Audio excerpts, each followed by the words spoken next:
Joining me now is Colby Hall. He's the founding editor of Meteorite and Meteorite.com. Colby, welcome to the program. How are you? Hey, Chuck. Good to see you. Thanks for having me. Yeah, absolutely. Good to have you.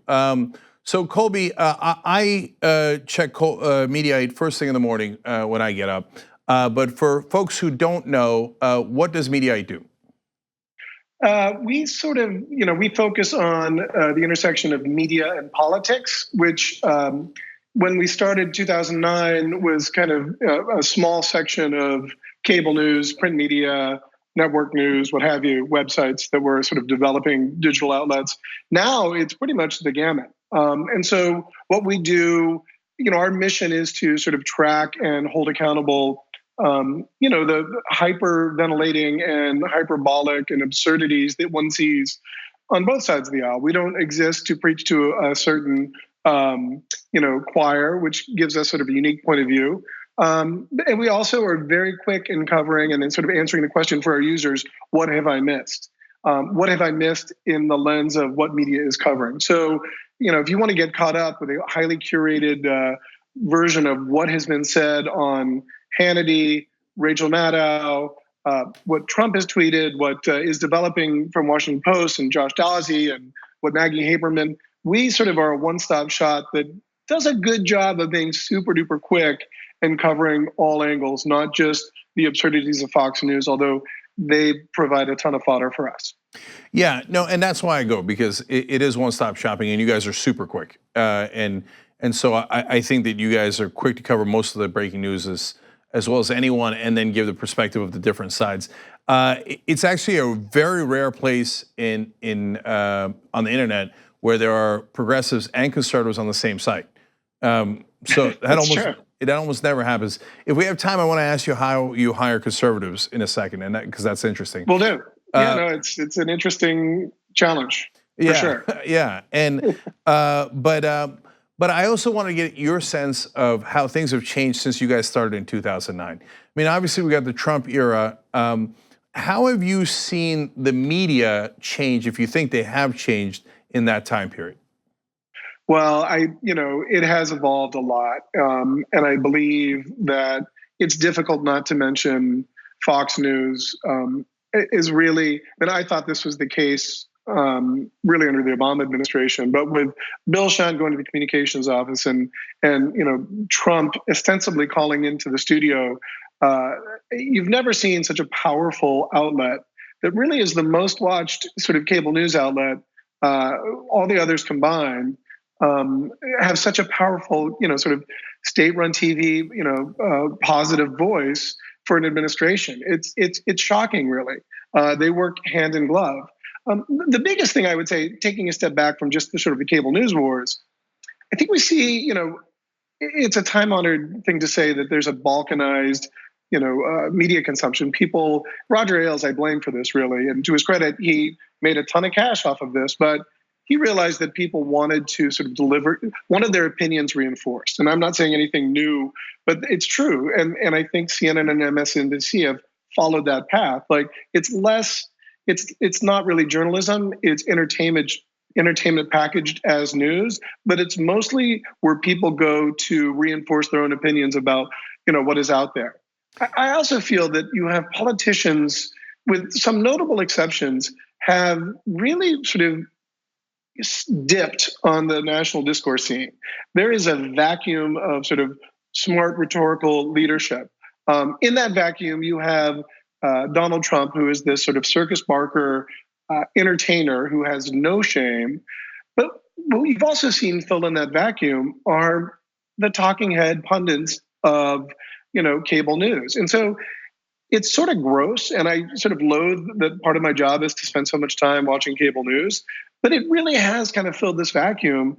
And part of the problem that we're seeing with sort of the national discourse today is that cable news has such a strong, powerful voice and is not just working to divide us. They really care about selling soap and driving ad revenue. There's no sort of journalistic standards that they're really trying to abide by. Occasionally, their news team will break really good news, and there's really solid news people at CNN, some at NBC News, one or two maybe at Fox News, but for the most part, you see people talking in opinions that designed totally for viewers, solely for viewers to sort of nod their head in agreement and say, yeah, that's how I feel. And I think that's kind of the problem that we're having right now, is that there's no real sort of dialogue, or kind of there's a dearth of critical thinking because we're so numb to what people are saying to us.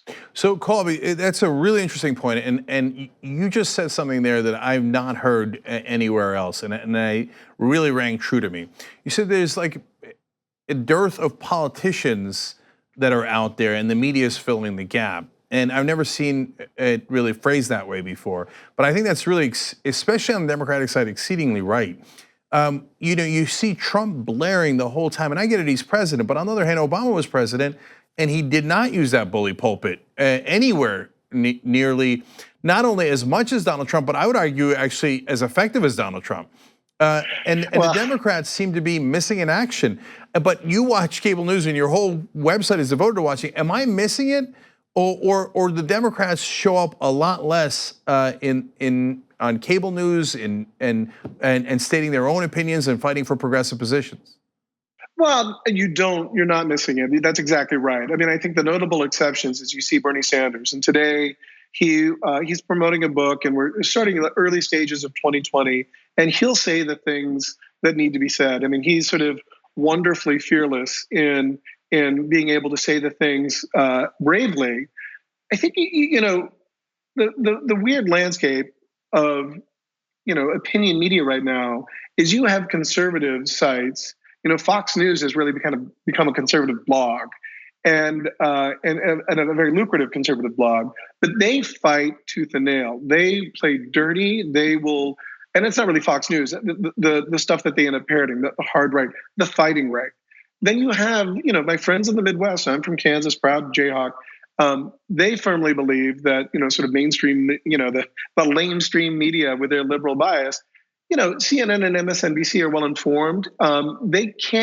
They're not aggressively fighting for the left. They still maintain, depending upon your perspective, they represent sort of the accepted standards. They are the mainstream. What you really lack is kind of a fighting left. And it's why we've been spending more time with you, Cenk, because you guys are a few people that are willing to say what needs to be said. I think the Democratic politicians, you hear less of them, frankly, because you say anything publicly and you are going to be vilified, mocked.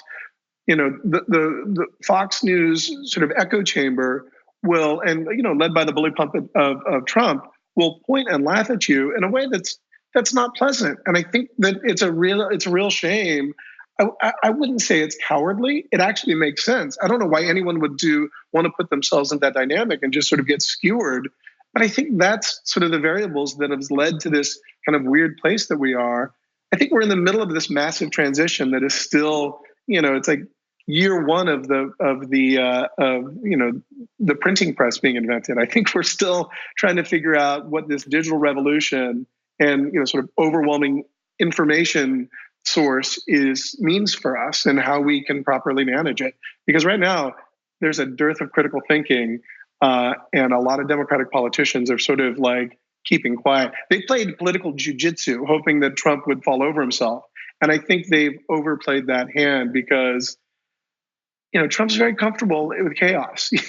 He's not going to fall on a sword anytime soon. Yeah, chaos. Although it's a big day. Today was a big day, but I don't want to get into that. But it seems like things are starting to finally move apace on the Mueller front. Right. Well, he views chaos as a ladder. True. Right. So, Colby, almost randomly, about 15 minutes ago, one of our members bought you guys at Meteorite a pack of 10 TYT memberships. Wow. Yeah, we're doing this program where we're giving it away, or our members, our viewers are giving it away to the different media. So they gave a whole bunch to Tucker Carlson and Laura Ingraham and Chris Hayes and Chris Cuomo, et cetera. But just 15, 20 minutes ago, they got one for Meteorite. So we'll send it over to you guys, and you can give it. I appreciate that. Yeah, give it to your reporters, both liberal and conservative. So in the short time that I have left, I wanted to come back to that question. You do have a number of conservatives writing for you. How do you find reasonable conservatives to write for you? It's tough because I'm the most liberal person of my friends that I grew up with in Kansas. Where I live in Brooklyn, I'm probably way more moderate than most of my sort of liberal friends. We try to avoid hiring anyone that speaks in sort of hackneyed talking points.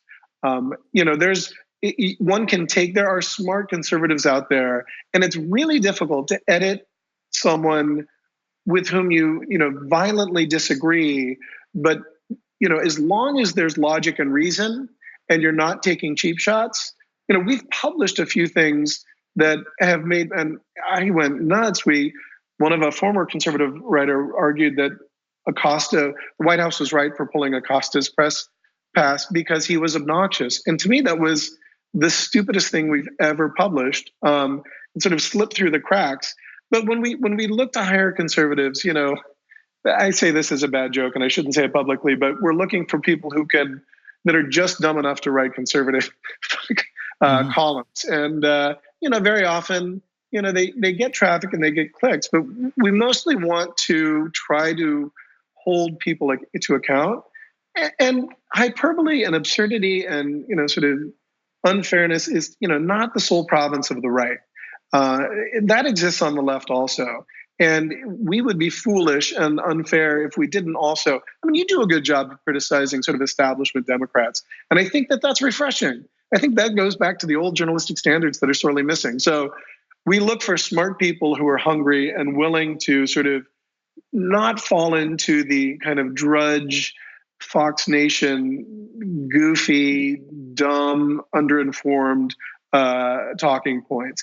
And the truth is, we do the same for our progressive writers too, because we get a lot of submissions of people who are just parroting things that they've read and haven't really offered their own insight. So it's tough, but that's sort of our process. Yeah, no, I appreciate it. I mean, and look, you're one of the few guys out there that is progressive, admittedly, as you just said, but that are going out of your way to hire conservatives. And look, a lot of modern day conservatives, unfortunately, are in the conspiracy theory world. And Right. and so to find some that we might not agree with, but at least present their point of view in a cogent way and in a defensible way it's a service in a sense, right? Well, I agree, and I think future historians will look back at this media time, this era, and call it the conspiracy era, because it is shocking to me how many smart people, or people that I think are critical thinkers, will parrot and promote and amplify things that are just beyond reason. And that's mostly on the right, but also on the left, you hear some things that, like, maybe I'm naive, but I still have a little bit of faith in humanity. So maybe that's my simple Midwestern ways. But it is crazy how conspiratorial so many people are right now. And I think, it doesn't help that you have, the commander in chief as chief conspirator and, giving credence and weight to things that should never really be promoted. So it's a weird old world we're living in right now. Yeah, absolutely. All right, Colby Hall, founding editor of Meteorite. By the way, also does a video platform called Progress News. You should check out as well. Thank you for being on. Really appreciate it. Cenk, always pleasure. Thanks for having me.